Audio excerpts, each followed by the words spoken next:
അങ്ങനെ ഇല്ല എന്ന് പറഞ്ഞതിനകത്തുള്ള സന്തോഷം ആദ്യം രേഖപ്പെടുത്തട്ടെ. അങ്ങനെ ഇല്ലാന്ന് ഇതുവരെ പറഞ്ഞ ഞങ്ങൾ പറഞ്ഞതിലെ ശരിയും ഇനി എല്ലാവരും അംഗീകരിക്കട്ടെ. ഇനി ബഹുമാനപ്പെട്ട എതിർ സ്ഥാനാർത്ഥി പത്രസമ്മേളനത്തിൽ എന്ത് പറഞ്ഞു എന്നുള്ള പോസ്റ്റ്മോർട്ടത്തിലേക്ക് പോകുന്നതിന്റെ മുമ്പ് അങ്ങനെ ഒരു വീഡിയോ ഉണ്ടെന്ന് പറഞ്ഞിട്ട് ഞാൻ ഉൾപ്പെടെയുള്ള ആളുകൾ എത്രത്തോളം ആക്ഷേപിക്കപ്പെട്ടു ഇതുപോലൊരു ഗൗരവമേറിയ തെരഞ്ഞെടുപ്പിന്റെ സമയത്ത്. എത്ര സാംസ്കാരിക നായകരെന്ന് വിളിക്കപ്പെടുന്നവർ എത്ര ഫേസ്ബുക്ക് പോസ്റ്റുകൾ എനിക്കെതിരെ പേര് പറഞ്ഞിട്ടു, എനിക്കെതിരെ പേര് പറഞ്ഞ് പരാതി കൊടുത്തു, എനിക്കെതിരെ പേര് പറഞ്ഞ് പത്രസമ്മേളനം നടത്തി, എനിക്കെതിരെ പാർട്ടി സെക്രട്ടറി മുതൽ മുഖ്യമന്ത്രി വരെയുള്ള ആൾക്കാർ ഈ വിഷയത്തിൽ പ്രതികരിച്ചു. നവമാധ്യമങ്ങളിലൂടെ എത്ര വലിയ ആക്ഷേപം ഇതിന്റെ പേരിൽ ഞാൻ നേരിടേണ്ടി വന്നു. ഫോൺ വീഡിയോ എന്ന് വരെ പറഞ്ഞായിരുന്നു അല്ലേ?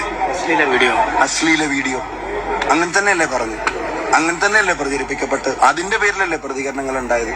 ഇനി അതിനെ സംബന്ധിച്ച് എന്താ പറയാനുള്ളത്? ആരാ ശരിക്കും വ്യക്തിഹത്യ ചെയ്യപ്പെട്ടത് ഇവിടെ? താങ്കളാണ് ശരിക്കും അല്ലേ? സത്യസന്ധമായിട്ട് പറ.